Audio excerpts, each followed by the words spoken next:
পদ্ম ফুলের মধ্যে মধু থাকে, তাই না? তো ওইখানে যদি পদ্ম ফুল আপনি চিবান বা ছিঁড়েও ফেলেন, এক বিন্দু মধু বের করতে পারবেন? তো পদ্ম ফুল দিয়ে মধু কে বের করতে পারে? ভ্রমর। একই রকমভাবে একটা গাভী সারা গায়ে দুধ আছে, সারা গায়ে দুধ আছে, কিন্তু একটা কষাই যদি কেটেও ফেলে এক বিন্দু দুধ বের করতে পারবে না। কে বের করতে পারবে? বাছুর। ঝিনুকের মধ্যে মুক্তা আছে, সমুদ্র ভর্তি, ওইখান থেকে কে বের করতে পারবে? মানুষ বের করতে পারবে না, জোহরি ওইখান থেকে বের করতে পারবে। একই রকম ভালো করে বোঝার চেষ্টা করুন, পদ্ম ফুলের মধ্যে মধু আছে, ঠিক যেরকম ভ্রমর ছাড়া বের করা সম্ভব না। গাভীর সারা গায়ে দুধ আছে, ঠিক যেরকম বাছুর ছাড়া বের করা সম্ভব না।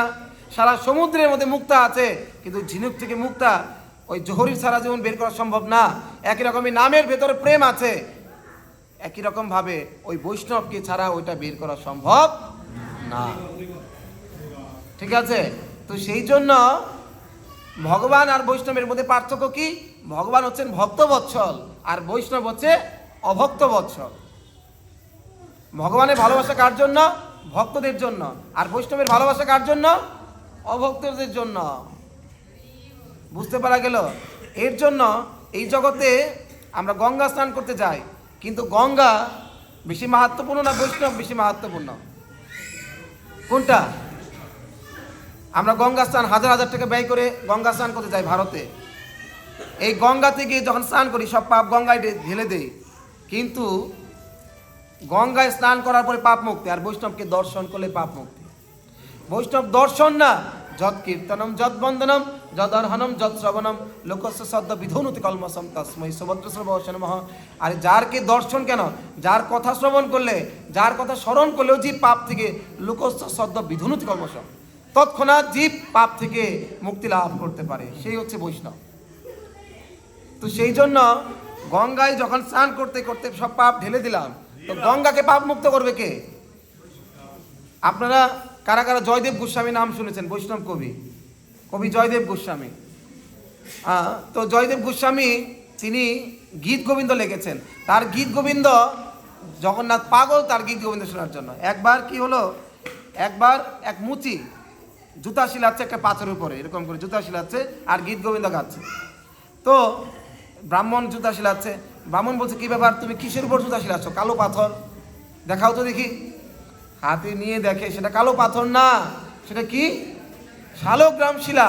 হায় হায়, যেটাকে আমরা পূজা করি 3 বেলা, আর তুমি সেটাকে জুতা শিলাচ্ছ। বলছে বাবু আমি শালগ্রাম টালগ্রাম বুঝি না, আমি 10 পয়সা দিয়ে কিনেছি, 10 পয়সা দিলে দিব। আরে 10 পয়সা, 100 পয়সা দেবো, ওটা দাও আমাকে। তাকে নিয়ে আসলো, বাড়িতে এনে সেই শালগ্রাম শিলাকে পূজা করছে। শালগ্রাম শিলাকে পূজা করে দুধ দই ঘি মধু দিয়ে স্নান করালো, তাকে ভোগ লাগালো 56 ব্যঞ্জন দিয়ে। ভোগ লাগানোর পর যখন শয়ন দিল, ব্রাহ্মণ ভাবছে ভগবানের কত সেবা হলো, এতদিন পরে কত কষ্ট ছিল এই শালগ্রাম। ঘুমিয়ে পড়েছে, ওই শালগ্রাম ভগবান এসে ব্রাহ্মণের গালে এসে থাপ্পড় মেরে দিয়েছে। বলছে প্রভু কেন থাপ্পড় মারলেন? বলছে আমি ওই মুচির কাছে এত আনন্দে ছিলাম, ওইখান থেকে তোর ঘরে নেই কেন কষ্ট দিচ্ছিস? তো বলছে ওইখানে জুতার বাড়ি খাচ্ছিলেন, আনন্দে ছিলেন, আর এখানে 56 ব্যঞ্জনে আপনি কষ্ট পাচ্ছেন, এটা কি কথা প্রভু? বলছে হ্যাঁ, ওইখানে জুতার বাড়ি খেলেও আমার প্রিয় ভক্ত জয়দেব বৈষ্ণবের রচিত গীত গোবিন্দ গান আমাকে ওই মুচি শোনাতো। ওই গীত গোবিন্দ বৈষ্ণবের রচিত গান শুনে আমি জুতার বাড়ি খেতেও প্রস্তুত, আর এই গীত গোবিন্দ গান না শুনে আমি 56 ব্যঞ্জন খেতেও প্রস্তুত না। আমাকে ওই মুচির কাছে রেখে আসো। তখন সাথে সাথে নিয়ে ওই মুচির কাছে, ভাই তুমি জুতা শিলাও, যেভাবে এর সেবা করা যায় করো, আমি এর যোগ্য না। তার মানে বৈষ্ণবের রচিত গান ভগবানের কত প্রিয়। সেই কবি জয়দেব গোস্বামী 16 ক্রোশ পথ হেঁটে গিয়ে গঙ্গা স্নান করতো। একদিন অসুস্থতার কারণে গঙ্গা স্নান করতে পারলেন না, সে কান্না করছে, আজকে কত পাপী, আজকে তো পাপ থেকে মুক্ত হতে পারলাম না, কান্না করছে। পরের দিন কান্না করতে সারা রাত আর ঘুম নেই। ভোরবেলা একটু তন্দ্রাচ্ছন্ন, ভোরবেলা যখন সকাল হতে না হতে তার ঘুম ভেঙে গেল গঙ্গার কলকলি ধ্বনিতে। দরজা খুলে দেখে সেই 16 ক্রোশ দূরের গঙ্গা আজকে তার বাড়ির পাশ দিয়ে বয়ে যাচ্ছে। তখন সেই গঙ্গা মূর্তি রূপ ধারণ করে বলছে, তাকে প্রণাম করে, জয়দেব গোস্বামীকে প্রণাম করে বলছে, হে কবি আপনি কি ভাবেন, আপনি প্রতিদিন আমার সঙ্গ করেন না, আমি আপনার সঙ্গ করে পাপ মুক্ত হই, যেহেতু গতকাল আপনি আমার বক্ষে অবগাহন করেননি তাই আমি পাপ মুক্ত হতে পারিনি, তাই আপনার সঙ্গ করার জন্য, পাপ মুক্ত হওয়ার জন্য 16 ক্রোশ পথ ভেঙে আজকে আপনার বাড়ির পাশ দিয়ে বয়ে যাচ্ছি। দয়া করে আমার পক্ষে অবগাহন করুন আর আমাকে পাপ মুক্তি দান করুন।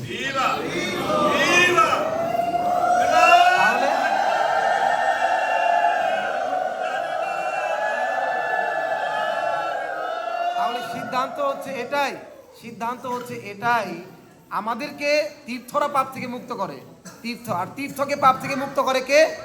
বৈষ্ণবেরা। 2 রকম তীর্থ আছে, একটা হলো অচল তীর্থ আর একটা হলো সচল তীর্থ। গয়া, কাশী, বৃন্দাবন এরা হচ্ছে অচল তীর্থ, চলতে পারে না। স্থাবর তীর্থ আর জঙ্গম তীর্থ।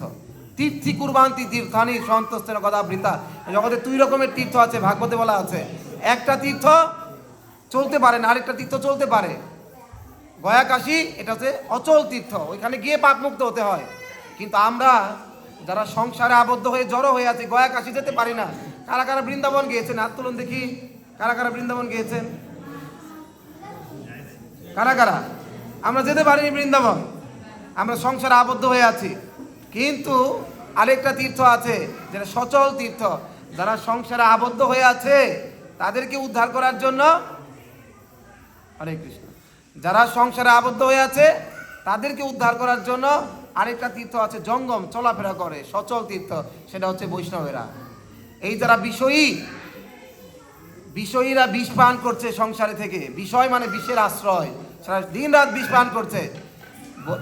জগতের শ্রেষ্ঠ বৈষ্ণব হচ্ছে শিব। যখন সমুদ্র মন্থন হয়েছিল সবাই সব নিয়ে গেল, কিন্তু বিষ আর কেউ নেয় না। বিষ কে পান করেছিল? শিব। সেই বিষ পান করে তার কণ্ঠে ধারণ করেছিল শিব। কেন তার পেটে ধারণ করলেন না? তার মুখে কেন ধারণ করলেন না? কণ্ঠে কেন ধারণ করলেন? কারণ শিবের কণ্ঠে সবসময় কি হয়? কৃষ্ণ নাম, রাম নাম, অমৃতময় নাম উচ্চারণ হয়। তাই শিব চিন্তা করলেন, যেহেতু কণ্ঠে আমার এই অমৃত নাম হয়, একমাত্র এই কণ্ঠেই বিষটা রাখলে আমি এর দ্বারা ক্ষতিগ্রস্ত হব না। তাই তিনি কণ্ঠে এই বীজ ধারণ করেছিলেন। এই বীজ ধারণ করার পরে সারা জগতের মানুষ পাপ করার কারণে যে বিষ উঠেছিল, এটা পাপের কারণে এই বিষটা উঠেছিল সমুদ্র মন্থনে, সেটা তার কণ্ঠে নিয়েছিল। একই রকম বৈষ্ণবেরা হচ্ছে কারা? এই শিবের প্রতিনিধি।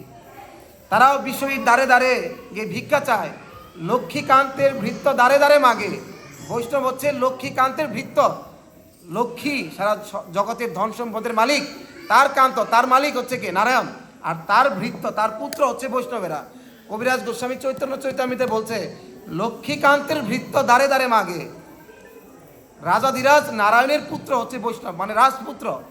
আজকে রাজপুত্র হয়ে বৈষ্ণবেরা দ্বারে দ্বারে ভিক্ষা চাচ্ছে। রাজপুত্র তো ভিক্ষা দিবে, সে ভিক্ষা কেন চাচ্ছে? দ্বারে দ্বারে মাগে। এসবের মাহাত্ম্য বুঝে কোন মহাভাগে। আরে এর মহিমা কোন মহাভাগ্যবান ব্যক্তি বুঝতে পারে? সবাই তো বলবে আরে বৈষ্ণবরা টাকা নিতে এসেছে। কে বুঝতে পারে? ভিক্ষাং দেহি। বৈষ্ণবরা আমাদের পাপ, আমাদের তাপ এবং আমাদের বিষ নিতে এসেছে। তো সেই জন্য যারা কলিযুগের বুদ্ধিমান ব্যক্তি, তারা এই 4টা সম্পদকে তাদের নিজের করার চেষ্টা করবে। এই 4টা সম্পদকে ভালোবাসতে চেষ্টা করবে। মহাপ্রসাদে, গোবিন্দে, নাম ব্রহ্মণী, বৈষ্ণবে। 100 টাকা, 200 টাকা, 500 টাকা, 1000 টাকা, 4টা নোট যদি থাকে, আমরা কোন নোটটা, একটা নোট ধরতে বলে কোনটা ধরবো? 1000। একই রকম মহাপ্রসাদ, গোবিন্দ, নাম ব্রহ্ম 100, 200, 500।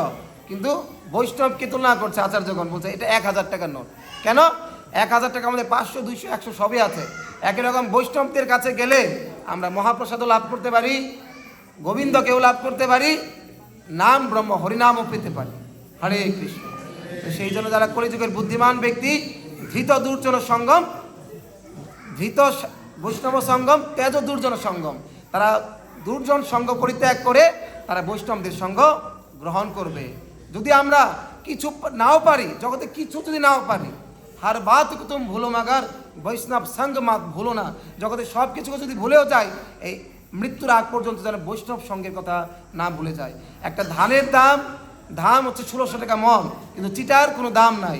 কিন্তু ধানের বস্তার মধ্যে যদি চিটা ঢুকে যায়, তাহলে ধানও যেরকম 1600 টাকা মনে বিক্রি হবে, চিটাও 1600 টাকা মনে বিক্রি হবে। কারণ কি? চিটা তো দাম নাই, ধানের সঙ্গের প্রভাবে। একই রকম বৈষ্ণবরা হচ্ছে ধান আর আমরা হচ্ছে চিটা। যদি বৈষ্ণবদের সাথে আমরা লেগে থাকতে পারি, তাহলে আমরাও চিটার মতো ওই ধানের সঙ্গে এই জীবনের শেষে ধানের দামে বিক্রি হয়ে ভগবানের ধামে ফিরে যেতে পারি। হরে কৃষ্ণ। তাই সবাইকে করজোরে আমরা এই প্রার্থনা করি, সকলেই কিছু পারুন না পারুন অন্ততপক্ষে আপনারা বৈষ্ণবদের সঙ্গ করুন। এই বৈষ্ণবদের সঙ্গে আমরা যুক্ত থাকতে পারলে, সাধু সঙ্গে বৈষ্ণব সঙ্গে যুক্ত থাকতে পারলেই আমাদের মানব জীবন ধন্য হবে এবং অন্তিমে আমরা ভগবানকে লাভ করতে পারি। হরে কৃষ্ণ কৃষ্ণ কৃষ্ণ হরে হরে, হরে রাম রাম রাম হরে হরে। जय जगत कृष्ण प्रभुपाद की, गंतराज और पुराण श्रीमद् भागवत की, सामेत गौर भक्तवृंद की हृदय गौर नमो ब्रह्मण देवाय गो ब्रह्मणताय च कृष्णाय गोविंदाय नमः।